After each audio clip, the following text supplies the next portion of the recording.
오늘 첫 절에 46절에 보면 예수께서 무리에게 말씀하실 때에 그와 그의 어머니와 동생들이 예수께 말하려고 밖에 섰더니, 그러니까 예수님이 군중들 앞에서 말씀을 전하고 있었어요. 그게 뭐 설교의 형태인지 성경 공부일지 I don't know. 하지만 분명한 거는 사람들에게 말씀을 전하고 있는 때에 예수의 어머니와 예수의 동생들이 예수께 뭔가를 말하려고 밖에서 찾아왔다는 겁니다. 이게 오늘의 팩트입니다. 예수의 어머니의 조남은 아주 너무 유명해서 아실 텐데, 영희는 아니죠? 뭐죠? 마리아죠. 그러면 지금 바깥에 엄마만 온 게 아니라 동생들도 같이 찾아와 기다리고 있는데, 동생들 혹시 아세요?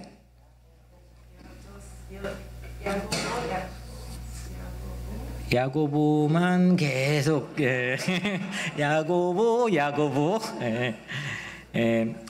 예수님이 동정녀 출산이시니까 처녀 때 예수님이 낳았으니까 형이 있어요, 없어요? 그죠? 장남인 거는 분명한 겁니다. 그러면 동생들의 이름들은 오늘 말씀 12장인데 13장 55절에 보면 그의 어머니는 마리아, 안 찾아도 돼요. 저를 보시는 게 좋아요. 그 어머니는 마리아, 그의 형제들은 야고보, 요셉, 시몬, 유다라 하지 않았느냐. 그러니까 4명이에요. 그죠? 그러니까 예수님까지 시블링, 형제들이 5명입니다. 마태는, 오늘이 마태복음 우리가 읽었죠. 마태는 가족들이 예수님께 뭔가를 말하려고 찾아왔다고까지 보도했습니다. 근데 이 마가는 이를 좀 더 구체적으로 우리에게 알려줍니다. 마가복음 3장 21절에 예수의 친족들이, 영어 성경에는 his family, 그러니까 가족들인 겁니다. 예수의 친족들이 듣고 그를 붙들러 나오니 이는 그가 미쳤다 함이로라. 오 마이. 죄송해요. 사투리가 갑자기 나오네. 이 방송 나갈 사투리가 나. 이는 누구예요? 이는. 그가 누구예요? 예수님이에요. 예수님 뭐예요? 미쳤다는 거예요. 그래서 가족들이 그거 말해주려고 붙들려고 왔다는 겁니다. 그 본문 바로 직전에는 바리새인 사람들이 예수님을 보고 바알세불 귀신 들렸다고 예수님이. 그러니까 미쳤다는 겁니다. 막 공격을 해대니까 그 소식을, 그 뉴스를 가족들이 들은 겁니다. 그래서 동생들 다 대동하고 엄마가 예수님이 찾아온 거죠. 48절에 말하던 사람에게 대답하여 이르시되 누가 내 어머니이며 내 동생들이냐 하시고, 누가, 당신의 엄마가 찾아왔고 동생들이 왔습니다 라고 했더니 누가, who is my mother, 누가 내 가족이냐. 아주 중요한, 2000년이 지났는데도 여전히 우리의 패부를 꿰뚫을 수 있는 시대적 질문을, 영원한 질문을, 그런 화두를 탁 하고 내뱉었습니다. 누가 내 가족이냐. 그리고 의외의 대답을 내놓습니다. 제가 이 말씀을 익숙하게 아는데도 이번에 전율이 왔습니다. 49절, 손을 내밀어 제자들을 가리켜 이르시되 나의 어머니와 나의 동생들을 보라. 누가 나의 어머니고 내 동생들인가? 라고 스스로 자문했다가 손을 쫙 뻗쳐서 내밀었어요. 그 제자들을 가리켰어요. 그리고 말씀했어요. 나의 어머니와 나의 동생들을 보라. 누가 예수님의 동생들이었나요?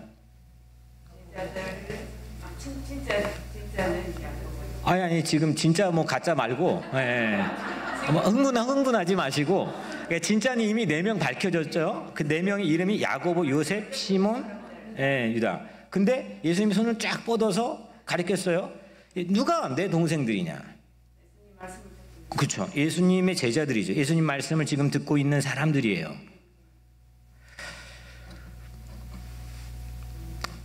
거꾸로 말하면 예수님께서 이거를 동생들이라고 하면 우리 지금 개념에서 예수님 워낙 권위가 우리가 이렇게 위에 올려놔 버렸기 때문에 동생들 괜찮아요. 받아들일만 해요.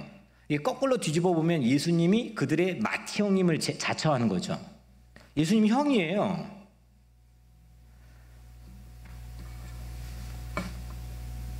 예수님은 이 말씀을 통해도 우리가 자의적으로 잘못 해석하는 경우가 육신적인 혈육을 부정했다라고 잘못 해석할 수도 있지만 그게 아니라 제자들에 대한 강력한 긍정을 말씀하시는 겁니다. 제가 내 동생이라는 겁니다. 가족을 거부하려고 하는 액션이라기보다는 막 지금 사람들이 부하내동에 나를 지금 뭐 이 바알세불 귀신 들린 두목처럼 나를 취급하는데 아이 가족들까지 나한테 그래? 라고 에이 모르겠다 라고 가족을 부정하고 거절하는 액션을 한 게 아니라 가족주의를 경계하라고 하는 암시입니다. 아주 중요한 겁니다. 여러분들 5월이 뭐라고 그랬죠? 가정의 달. 아마 한국 교회들은 이민교회나 한국교회 뭐 다 열어보면은 뭐 부모를 공경하라, 자녀는 순종하라, 전부 천편일률적으로 가정에 관한 설교를 주일날 뭐 대부분 할 겁니다. 가족 좋죠. 근데 여러분들에게 질문을 한 가지 하겠습니다. 가족은 무조건 선이고 모든 것의 중심에 가족이 놓여 있다. 이게 좋은 건가요? 안 좋은 걸까요? 그러니까 물어봤겠다고 생각하시겠죠? 네. 가족은 무조건 선이다. 가족만큼 우리에게 끈끈한 게 나를 버티게 하는 힘이 어디 있습니까? 우린 부인할 수 없잖아요. 근데 가족만큼 나에게 스트레스가 되고 이게 오만 가지 나의 삶의 문제에 가장 근원적으로 제공하는 게 없는데도 불구하고 나는 희생을 기꺼이 용납하고 또 나는 기꺼이 그거에 대한 받을 만한 권리가 있다고 얘기할 수 있는 게 가족입니다. 가족이 가장 나에게 무조건 선이다. 누구도 터치 못합니다. 반항 못합니다. 다 동의할 겁니다. 근데 이게 과연 좋을까? 근데 이렇게 되면 남의 가족과 내 가족 사이에는 허물 수 없는 강력한 벽이 생깁니다. 그잖아요? 이것만큼 끈끈한 게 없거든요. 이걸 넘어뜨릴 수 있는 게 없거든요. 근데 가족은 무조건 선이다. 거기에다가 그 벽을 뒷받침할 만한 기준들을 만듭니다. 그 기준이 남이 동의한 적도 없습니다. 그런데도 불구하고 우리는 누구나 그 가족이 무조건 선이고 거기에 합당한 그 벽을 만들기 위한 기준들, 우리 룰들을 남이 동의해 준 적도 없는데 그냥 우린 남에게 무차별적으로 행세합니다. 그게 진리인 것처럼, 마치 그게 정의인 것처럼 가족이니까 이렇게 행사합니다.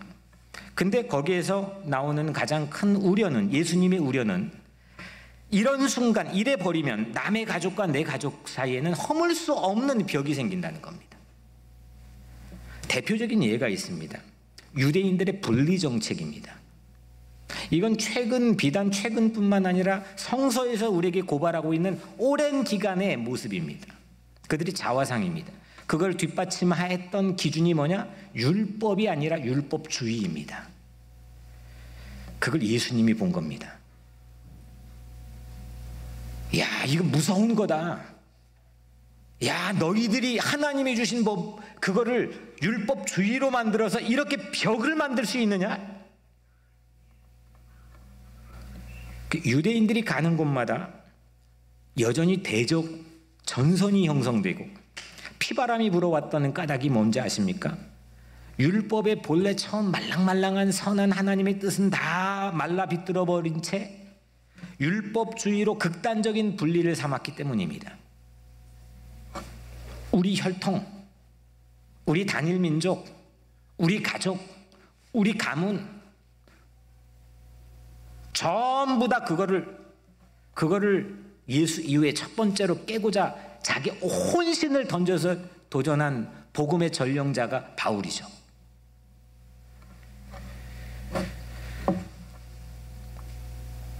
가족주의에서 출발한 분리주의, 이거를 거부하는 것, 이게 오늘 예수님께 본문에서 말씀하는 겁니다. 4명의 동생들이 있어요.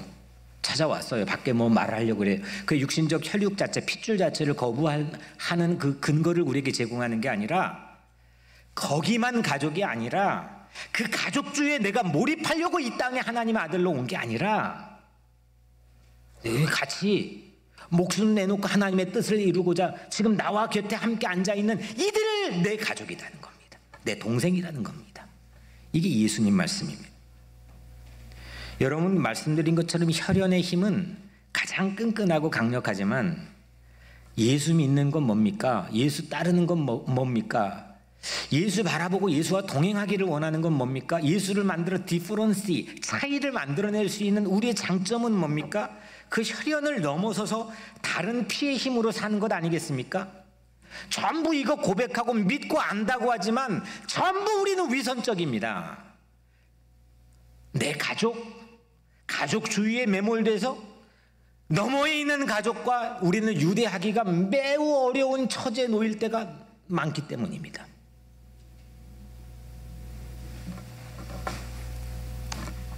가족은 소중합니다. 그런데 가족주의는 우리를 더 고립시킵니다. 세상은 아무리 이 센서스를 하는 최고의 사회학자들이 자기들이 조사해놓고 거기에 맞는 정책을 합리적으로 만들지를 못합니다. 그런데 우리 교회는 가지고 있습니다, 이 해답을.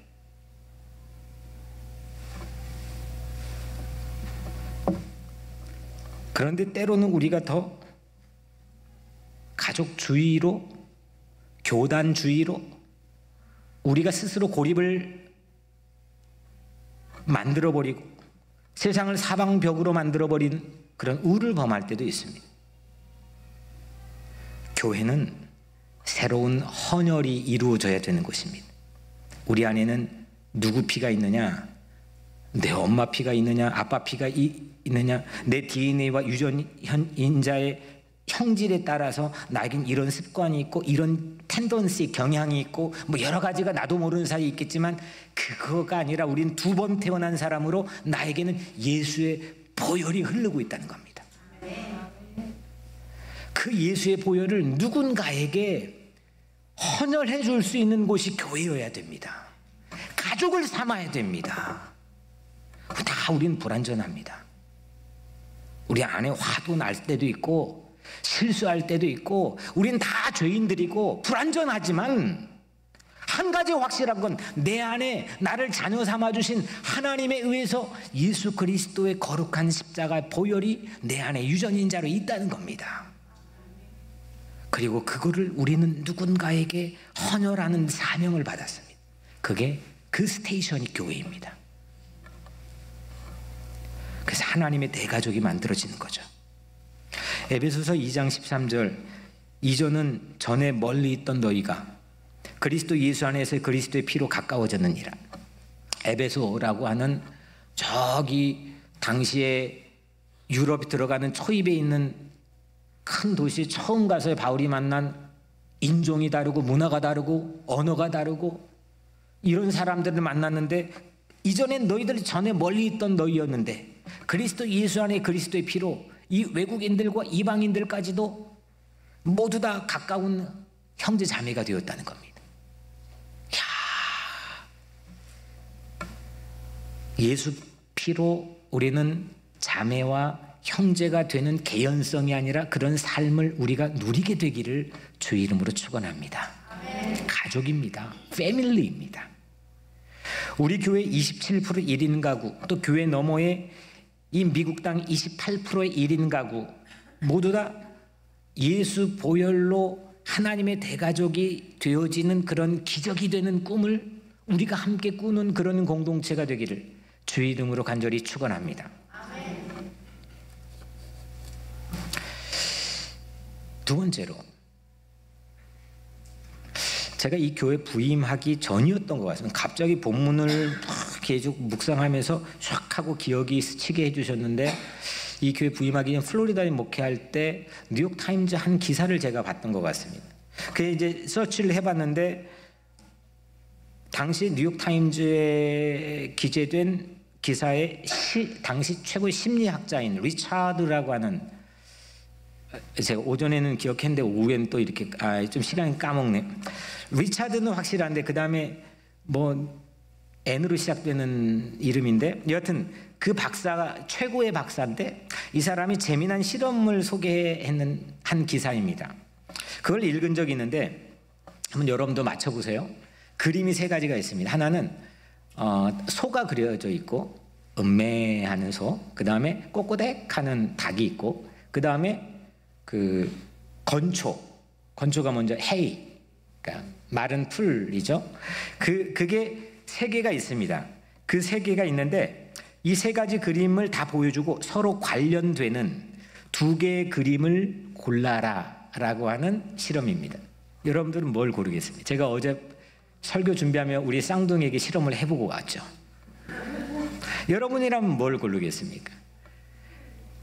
서구인들은 거의 다, 희한하게도 서구인들, 웨스턴 피플들이 거의 다 닭과 소를 골랐습니다. 왜냐? 동물이라는 공통 카테고리가 있기 때문입니다. 그런데 동양인들은 또 거의 다 소와 건초를 골랐습니다. 왜냐하면 소가 건초를 먹기 때문인데, 이거는 관계, 릴레이션십을 주목했기 때문입니다. 이 실험에서 이 심리학자가 말하고자 했던 것은 뭐냐면, 서구인은 부류, 범주, 다시 말하면 카테고리를 받고, 동양인들은 관계, 릴레이션십을 주목했다는 겁니다. 우리는 지금 공부하는 우리 자녀들도, 제가 뭐 논문 쓸 때도 전부 다 카테고리를 주목합니다. 논문의 목차에서의 카테고리, 차이가 뭐냐, 이걸 어떻게 배열할 거냐, 범주가 어떻게 묶을 거냐.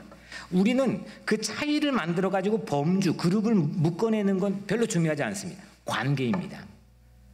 사실 우리는 다 거기에 익숙해져 있지만 본래 동양인들의 마음속에는 옛날 뭐 책 보면은 관계를 말하는 거지 카테고리의 목차를 만들어 가지고 하는 건 없거든요. 그런데 여러분들, 놀라운 건 이 실험이 갑자기 확 하면서 오늘 본문을 제가 묵상하는데, 예수님은 놀랍게도 부류와 이 카테고리와 관계 릴레이션십을 모두 보셨습니다. 뭐냐? 50절에 마지막 절이죠. 누구든지 하늘에 계신 내 아버지의 뜻대로 하는 자가, 이거는 범주죠. 카테고리예요. 차이가 누군가와 발생되는 겁니다. 그죠? 하나님의 뜻대로 실천하는 사람, 행동하는 사람, 그런데 그 자가 내 형제고 자매고 어머니다. 이거는 뭐예요? 릴레이션십입니다. 여러분들, 요즘 전 세계적으로 미국이나 한국이나 이렇게 해결하지 못하는 진영 간의 갈등, 이 보수는, 미국의 이 가치는 개인의 자유입니다. 헌법에도 명시되어 있는 개인의 자유, 이거는 보수적 가치입니다. 그런데 진보적 가치는 뭐냐? 집단입니다. 이 공동체의 복지를 어떻게 책임지고 모두를 지켜낼 건가, 이게 진보의 관점입니다. 근데 이게 실제 그 가치 가지고 싸우는 게 아니라 얼토당토하는 이상한 거 가지고 전부 다 싸우고 끊임없는 전쟁을 하고 있습니다. 뭘 가지고 싸운지도 모르고, 제가 보니까. 그런데 예수님은 이 두 가지를 다 얘기하면서 서구 사회가 가지고 있는 카테고리로 나누는 맹점이 있습니다. 그게 뭐냐? 부류만 계속 나눕니다. 너와 나의 차이만, 개인의 안녕과 개인의 자유와 번영을 지키기 위해 카테고리를 계속 나누는데 차이만 확인하고 그건 답이 없습니다. 그런데 반면에 그럼 우리는 괜찮냐? 이 동양 사회가 가지고 있는 맹점은 뭐냐? 관계만 강조하다가 집단주의의 개인의 자유를 희생시키는 경우가 너무 많습니다. 두 가지 다 맹점이 분명합니다. 근데 예수님에게 부류, 카테고리를 나누는 그룹, 하나님의 뜻대로 행하는 자라는 카테고리를 나눈 목적은 뭐예요? 관계입니다. 이 관계는 그 카테고리를 나누는 반드시 열매가 되어야 합니다. 차이를 위한 차이를 만드는 게 아니라 전부 그러고 있거든요. 내가 신앙을 가지고 있다, 하나님의 뜻대로 교회를 다니고 있다, 이 목적은 분리를 위해서가 아니라 하나님의 가족을 만들기 위함입니다. 이게 우리에게 예수가 준 위대한 해답입니다.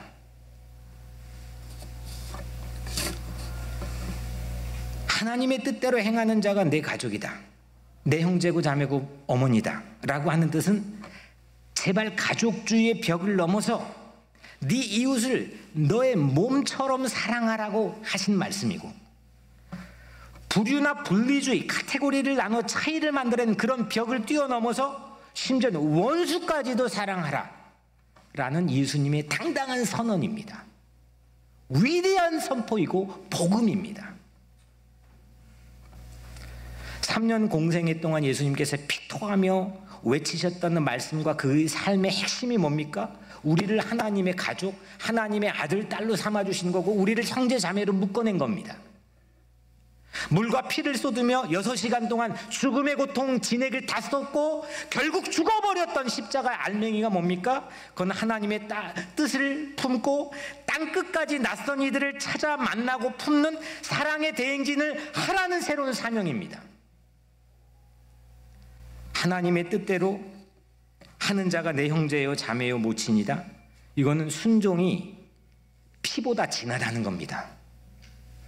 전부 다 피보다 더 진한 게 있다고 생각하며 믿고 살아가는 척하지만 전부 위선에 빠져 있지만, 오늘 예수님께서 우리에게 하신 말씀은 순종이, 그분의 뜻대로 하는 삶이 피보다 진하다는 겁니다.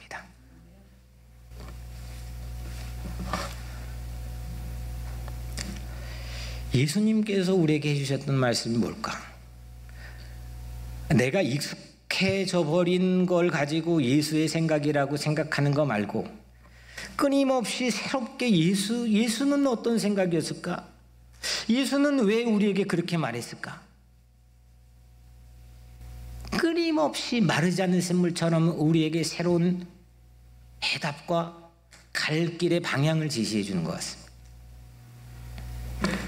하나님의 뜻과 함께하는 사람, 그 사람들과 함께하는 우리를 소망합니다.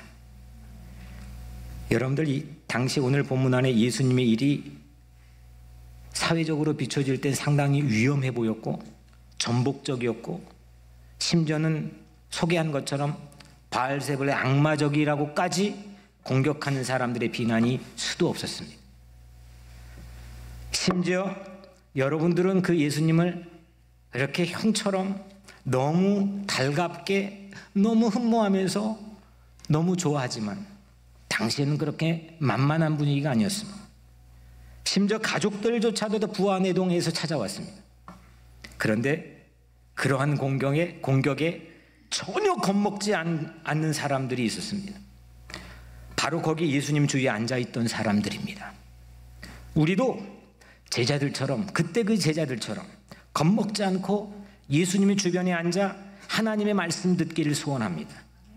그 말씀 듣고 그 말씀을 실천하고 그 말씀을 행동하기 위하여 그 모습 보고 예수님이 내 동생들이야 라는 극찬을 듣는 그런 삶을 소원하기를 축복합니다. 저는 보혈의 능력을 믿습니다. 보혈의 능력은 주문이 아닙니다. 그냥 무당 푸닥거리 할 때 사용하는 그런 격 떨어지는 주문이 아닙니다. 보혈의 능력은 세상을 뒤집어 놓고 우리를 거듭나게 하는 새로운 생명의 능력입니다. 베드로전서 1장 19절, 오직 힘없고 점없는 어린 양 같은 그리스도의 보배로운 피로 된 것이니라. 아멘. 보배로운 피로 된 것이니라. 보혈로 우리는 가족이 되었습니다. 보혈로 우리는 가족을 삼는 꿈을 꿉니다. 사랑하는 여러분, 우리는 교회를 다닙니다. 예수를 믿고 예수를 바라보고 예수와 함께 그 가치에 동의하면서 그 주변에 앉아 있는 사람들입니다. 과연 우리를 향해서 오늘 예수님께서 내 동생들이야 라고 그 들을 만한 그런 삶을 우리가 살고 있는가? 그런 공동체, 그런 교회인가? 고난받는 세상에 고아와 과부와 나그네를 대가족으로 함께 맞이하고 환대하고 삼아내는 그런 교회가 되기를 축복합니다. 실은 내면적으로, 영적으로, 심리적으로 우리 모두는 1인 가구일지도 모릅니다. 27% 안에 속해 있던 너가 그리스도의 보혈로 우리가 되어서 하나님의 가족이 되기를 축원합니다. 세상 위협에 전혀 겁먹지 않고 당당하게 예수 주변에 하늘 뜻을 듣고 따르기로 결심하는 그런 대가족을 만나는 꿈을 꾸는 행복한 사람들이 여러분들 되기를 축복합니다. 내가 예수의 동생이고 너가 예수의 동생이고 그 대가족의 요람이 되는 곳이 뉴욕 우리 교회가 되기를 주 이름으로 축원합니다.